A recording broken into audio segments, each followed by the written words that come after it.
어떤 사람이 참 저 정도면 행복하겠다. 받을 복은 다 받은 사람이다. 그렇게 생각할 만큼 정말 뭐에 조금도 부족함이 없는 것 같은 그런 삶을 살아가는 사람이 있었다 합니다. 그런데 다른 사람들은 그렇게 생각할지 모르지만 본인은 늘 근심과 걱정과 염려가 있고 또한 어딘가 뻥 뚫린 것 같은 그런 허전함이 있는 거예요. 공허함이 있는 거예요. 그런데 시골에 나이 드신 권사님이 한 분 계시는데 그분은 늘 기쁘고 즐겁게 하나님을 찬양하면서 감사하면서 살아가는데 언제나 활짝활짝 웃는 거예요. 그러니까 사람들이 그분한테 물어봤대요. 권사님, 그렇게 기쁘고 즐겁게 살아가는 비결이 뭡니까? 그러니까 자기도 정말 기쁘고 즐겁고 행복하게 좀 살고 싶은데 근심과 걱정과 염려 때문에 늘 인상 쓰며 사는데 근데 권사님은 늘 기쁘고 즐겁고 행복하게 살아가니까 비결이 뭡니까? 그렇게 물어봤다는 거예요. 그러니까는 권사님이 하는 말이 나는 가진 게 없지만 주님이 내 전부가 되시기 때문에 늘 기쁘게 살 수 있다. 그렇게 얘기를 하더라는 겁니다. 사람들이 이렇게 말합니다. 많이 가진 사람이 복받았다. 그렇게 얘기를 해요. 또 힘과 권력과 성공한 사람들을 만나면 행복하겠다. 그렇게 생각을 하죠. 그래서 사람들은 늘 행복을 추구한다라고 하는 거죠.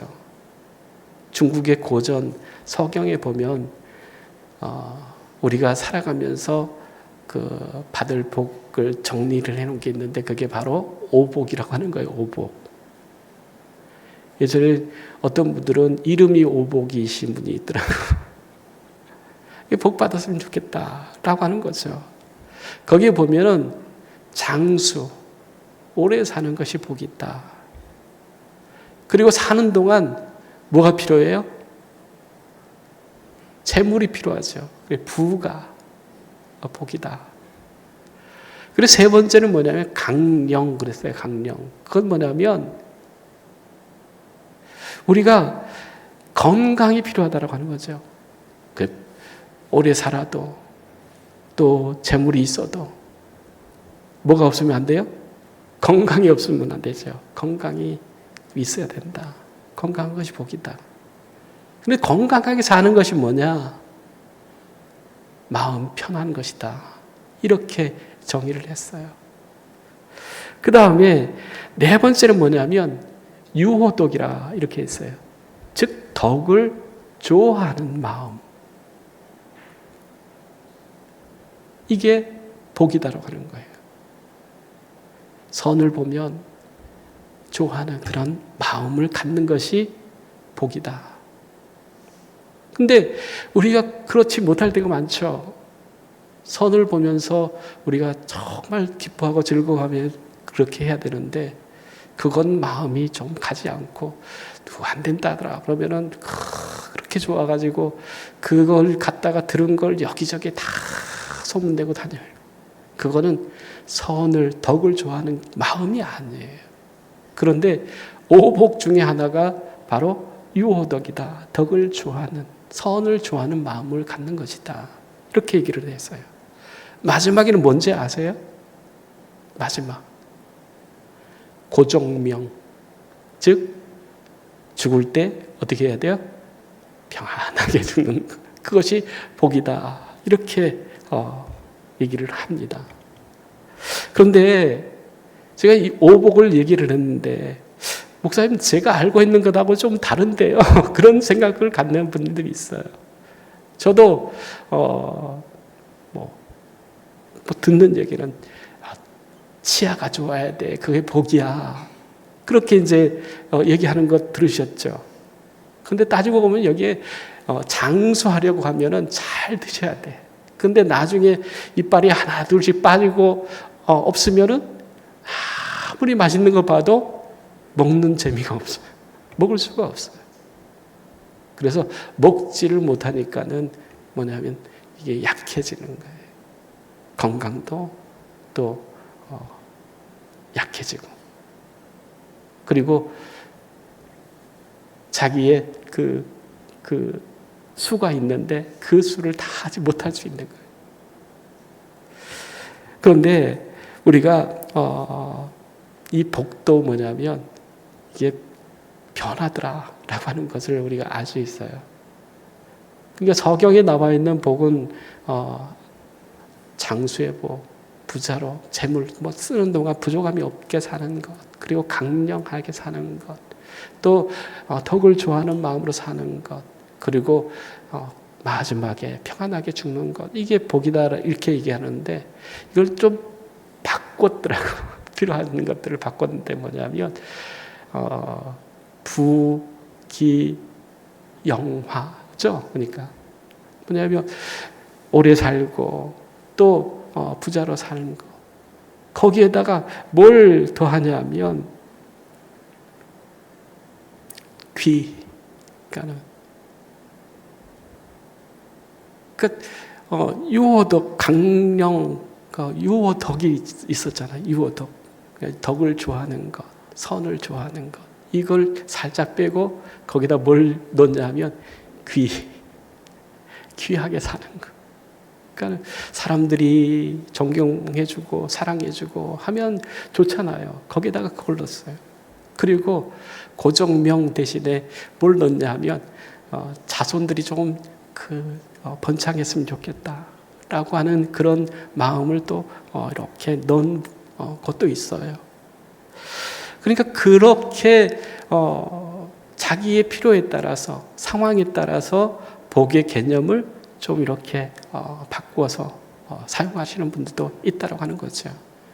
그만큼 필요한 자기가 생각하는 복이 또 따로 있다고 하는 것이죠. 그런데 오늘은 예수님께서 말씀하신 복이 있는데, 서경에는 5가지 오복을 얘기하고 있는데 성경에는 주님이 뭐라고 말씀하셔요? 8가지 복. 산상수훈을 보면 8가지 복을 말씀하셔요. 그러니까 훨씬 더 3가지는 거기다 집어넣었으니까, 거기에 있으니까 더 많은 복을 주님은 말씀하고 있죠. 그런데 오늘은 그 첫 번째 시간으로 가난한 자에게 주어진 복에 대한 말씀을 생각하면서 은혜 받고자 합니다. 첫 번째는 심령의 가난함이 무엇인가 라고 하는 거예요. 마태복음 5장 3절 말씀 같이 한번 읽겠습니다. 심령이 가난한 자는 복이 있나니 천국이 그들의 것이며. 천국이 누구 것이라고 하는 거예요? 심령이 가난한 자들의 것이다. 그럼 심령이 가난하다라고 하는 말이 무슨 말인가라고 하는 것을 우리가 알아야 되겠잖아요. 심령이 가난하다라고 하는 말은 뭡니까? 마음이 가난하다는 거잖아요. 근데 누가복음 6장 20절에는 이렇게 말을 해요. 너희 가난한 자는 복이 있나니 하나님의 나라가 너희 것이며, 이렇게 얘기를 합니다. 심령이 가난한 자는 복이 있나니 천국이 저희 것이다, 이렇게 말씀하실 때는 한자가 들어가니까 조금 어려워 보이는 것 같은데, 누가복음은 뭐라고 그랬다고요? 마음이 가난한 자, 이렇지 않고 가난한 자는 복이 있나니 그랬어요. 가난하다라고 하는 것은 우리는 잘 알죠. 그래서 그 가난한 것이 불편한 것이고 힘들 것이고 어려운 것인데 주님은 뭐라고 말씀하셔요? 그 가난한 것이 네게 복이다. 그 가난한 것으로 지금 뭘 얻을 수 있다라고 하는 겁니까? 천국을 얻을 수 있다. 하나님의 나라를 얻을 수 있다라고 하는 거예요. 여러분, 내 가난함 때문에 우리가 그 가난함이 불편하고 어렵고 힘들다고 생각했는데 예수님은 뭐라고 얘기하신다고요? 너의 그 가난함이 복이야. 무엇을 얻을 수 있다는 거예요? 우리가 정말 바라는 천국을, 하나님의 나라를 얻을 수 있다라고 하는 거예요. 그런데 이 가난이라고 하는 그 말이 구약 성경에 보면 아니라고 하는 말이에요. 아니. 그런데 이 말은 경제적으로 어려운 사람들, 또 사회적으로 힘이 없는 약자들을 얘기할 때에 이 아니라고 하는 말을 씁니다. 그런데 여기서 파생된 말이 있는데 아니옴이라고 하는 말이 있어요. 그런데 이 말은 단순히 가난한 상태를 얘기하는 것이 아니라 하나님 앞에서 겸손히 서는 신앙을 얘기한다. 즉 겸손한 자 이렇게 얘기를 해요. 즉 마음이 가난하다라고 하는 것은 다른 것이 아니라 하나님 앞에서 겸손한 것이 가난한 사람이다. 예수님이 말씀하신 가난한 사람, 심령이 가난한 사람. 그래서 하나님 앞에서 겸손한 사람들이 갖는 복이 있는데 그것이 뭐라고 하는 겁니까? 하나님의 나라이고 천국이다 라고 하는 거예요. 그러면 여러분 천국과 가까이 있는 것 같습니까? 저 멀리 있는 것 같습니까? 가난하세요? 그럼 천국이 가까이 있는 거예요.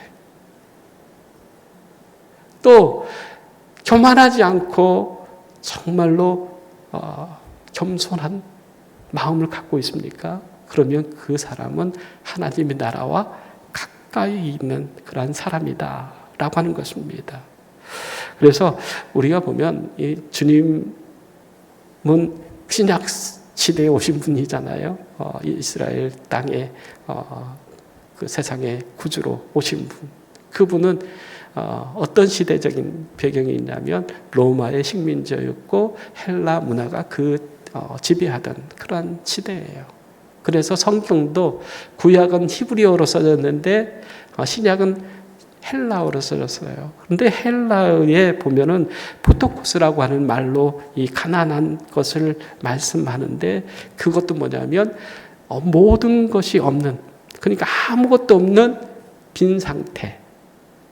이 말이 부토코스라고 하는 거예요. 그러니까 예수님께서 심령이 가난한 사람, 또 가난한 사람, 그 사람은 아무것도 없는 사람, 그 사람을 가리킨다라고 하는 거죠. 그래서 정말로 하나님의 은혜가 아니면 살 수 없는 그런 사람, 그 사람이 하나님과 가까이 있고 또한 하나님의 나라와 가까이 있고 또한 천국과 가까이 있는 사람이다라고 하는 것을 말씀하고 있습니다. 그래서 여기서 보면 하나님의 나라는 세상의 가치와 전혀 다르다라고 하는 것을 우리가 보게 되어지는데 이사야서 66장 2절 말씀입니다. 같이 한번 읽겠습니다. 마음이 가난하고 심령이 통회하며 내 말을 듣고 떠는 자 그 사람은 내가 돌보려니와. 하나님의 돌보심을 받는 사람 어떤 사람이라고 하는 거예요? 부자가 아니에요. 심령이 가난한 사람이다. 심령이 통회함이 있는 사람이다. 그렇게 말씀하고 있어요. 누가복음 18장 13절에는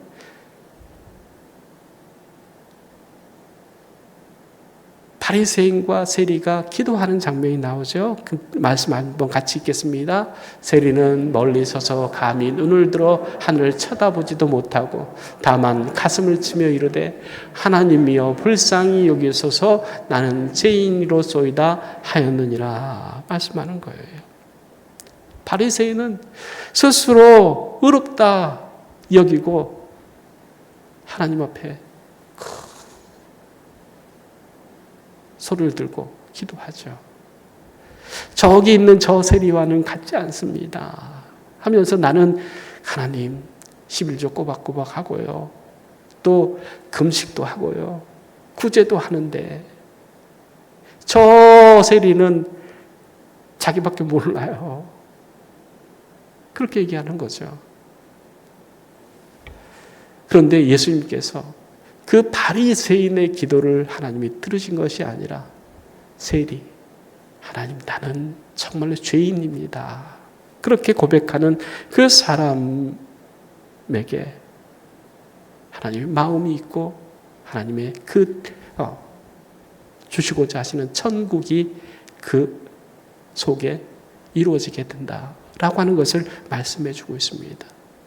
그래서 심령이 가난하다라고 하는 것은 우리가 아무것도 없는, 그래서 하나님의 은혜만 우리가 바라보는 그러한 마음이 바로 가난한 사람의 마음이고, 내가 교만하고 다른 사람 무시하고 없는 사람 깔보는 것이 아니라 정말로 하나님 앞에서 나는 죄인입니다. 하나님 나를 돌아봐 주세요. 가슴을 치며 통회하며 자복하는 사람이 마음이 심령이 가난한 사람이다. 이렇게 얘기를 합니다. 두 번째로는 심령이 가난한 자에게 주어지는 복이 있는데 그것이 천국이다 라고 하는 것이죠. 이사야서 57장 15절 말씀입니다. 같이 한번 읽습니다.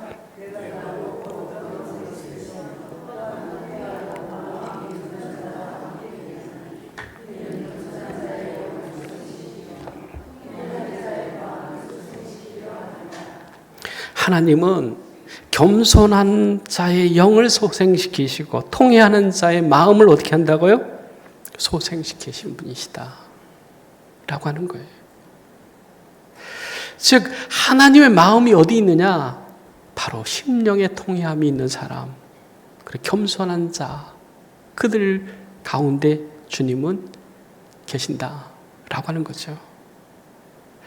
야고보서 4장 6절 말씀입니다. 같이 한번 읽습니다. 더욱 큰 은혜를 주시나니 하나님이 교만한 자를 물리치시고 겸손한 자에게 은혜를 주신다 하였느니라. 여기에 더 큰 은혜가 있다라고 하는 거예요. 우리가 하나님의 은혜 생각하면서 하나님 은혜에 감사합니다 라고 하죠. 그런데 그 은혜보다 더 큰 은혜가 있다라고 하는 거예요. 더 큰 은혜는 뭐냐? 하나님이 교만한 자를 물리치고 겸손한 자에게 은혜를 주시는 것이 더 큰 은혜다라고 하는 거예요. 통회하는 사람, 정말로 자복하면서 하나님 앞에 나는 죄인입니다. 그런 기도하는 사람, 겸손한 사람, 그 사람에게 하나님은 늘 마음이 있고 또한 그들에게 더 큰 은혜를 주신다라고 하는 겁니다. 마태복음 18장 3절 말씀입니다. 같이 읽습니다. 너희가 돌이켜 어린아이들과 같이 되지 아니하면 결단코 천국에 들어가지 못하리라. 그래서 주님이 말씀하시는 거예요. 교만하지 마라. 하나님 앞에서 뭐가 된 것처럼 까불지 말라라고 하는 거예요. 모든 것이 하나님께서 다 주신 것이잖아요. 그런데 우리는 생각할 때 내가 노력해서 힘써서 내가 이만큼 성공했고 이루었다, 그렇게 생각하는 사람들이 너무너무 많아요.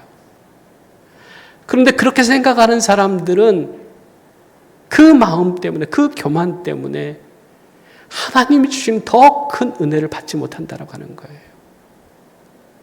그 세상적인 것으로 만족해버리고 세상적인 것이 최고인 것처럼 생각하는 사람들은 그 세상적인 것들로 만족하며 살 수 있죠.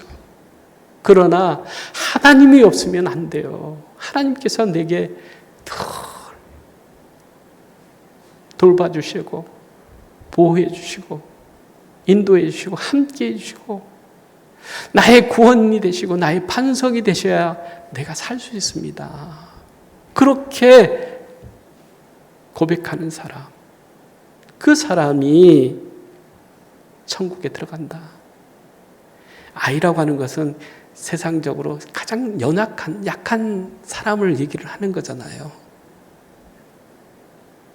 그들이 뭐 돈을 자랑합니까? 건강을 자랑합니까? 그들에게는 정말 많이 있어요.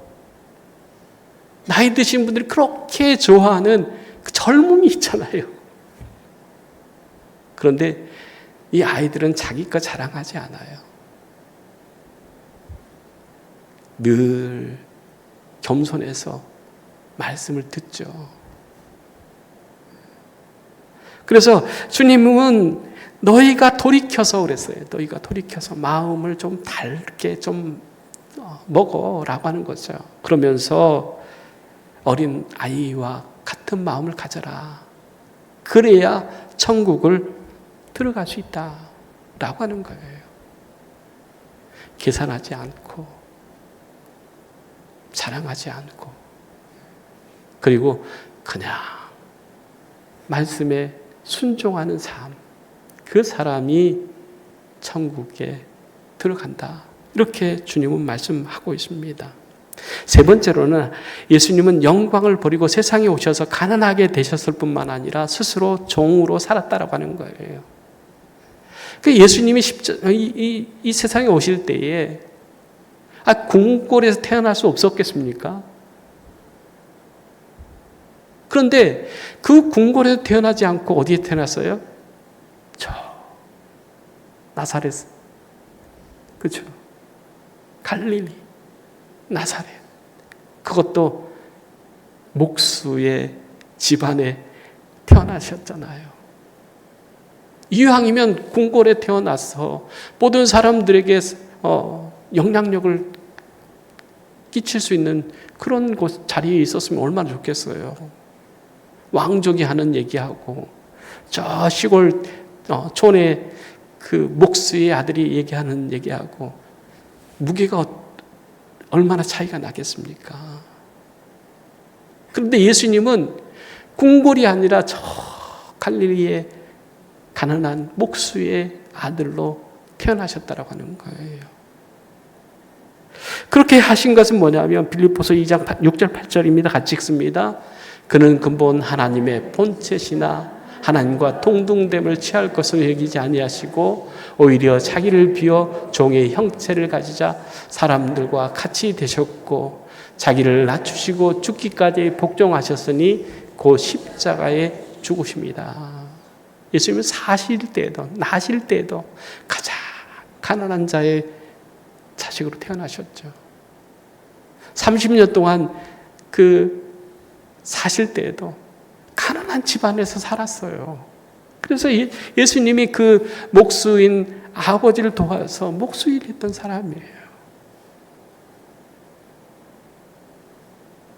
그렇게 살았기 때문에 세상적인 관심은 전혀 받지 못하고 살았어요. 그렇게 하신 것은 하나님이 세상에 오시는 거, 성육신하는 거, 이건 낮아지는 거잖아요. 그 세상 하늘 보좌를 버리시고 세상에 오신 것도 낮아진 것인데 세상에서도 가장 낮은 곳에 삶을 사신 것은 죽기까지 복종하시고 십자가를 지시기 위함이다 라고 하는 것이에요. 고린도후서 8장 9절 말씀입니다. 같이 한번 읽겠습니다. 부유하신 자이로서 너희를 위하여 가난하게 되심은 그의 가난함으로 말미암아 너희를 부유하게 하려 하십니다. 그러니까 예수님은 세상의 가난한 자의 자리에 오셨는데 그렇게 가난한 자의 자리에 오신 이유가 바로 우리를 위함이다 라고 하는 거예요. 왜냐하면 궁궐에 태어나서 왕족으로 살았으면 가난을 아셨겠어요? 가난한 사람의 그 고통, 그 고달픔, 아픔을 아셨겠어요? 그런데 가난한 자의 그 고통, 심정을 누가 하시는 거예요? 예수님이 하시는 거죠. 또 죄인 중에 괴수처럼 십자가에 못 박혀서 죽으셨잖아요. 그러면 예수님이 이 땅에 오셔서 존경받고 대접받고 사랑받아도 부족할 텐데 사람들에게 조롱당하고 채찍에 맞고 침뱉음을 당하고 뺨을 맞고 정말로 하나님이 그런 수모를 당하셨잖아요. 그러면 우리는 어떠해요? 힘이 없기 때문에 정말 억울한 일 당하는 그런 일들이 얼마나 많아요. 그때 아이고 나를 누가 알아줘. 이 아픔, 이 고통, 이 슬픔을 누가 알아주겠나. 근데 누가 알아주셔요? 주님은 충분히 알아주시는 거예요. 그래, 나도 그렇게 당했어. 나도 그렇게 죽었어. 내가 왜 모르겠니? 내가 네 눈물을 알고 네 고통을 알고 네 슬픔을 안다라고 하는 거예요. 우리 때문에 주님은 그러한 대접을 받으셨다고 하는 거죠. 우리는 없어서 마땅히 당할 수밖에 없는 일이고, 우리는 능력이 없어서 그렇게 살 수밖에 없지만 주님은 스스로 낮아지신 분이에요. 우리의 슬픔을, 우리의 아픔을, 우리의 고통을 직접 당하셨다고 하는 거죠.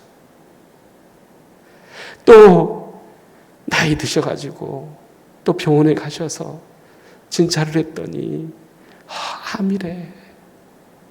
그러면 아이고 나는 이렇게 죽는구나 그래 생각하고, 세상 사람들은 멀쩡하게 사는 사람 다 많은데 왜 나에게 이런 고통을 하나님 주십니까? 근데 주님은 뭐라고 말씀하시겠어요? 나는 몇 살에? 33살에. 어찌 보면 정말로 세상적으로 볼 때는 힘 있고 능력이 있고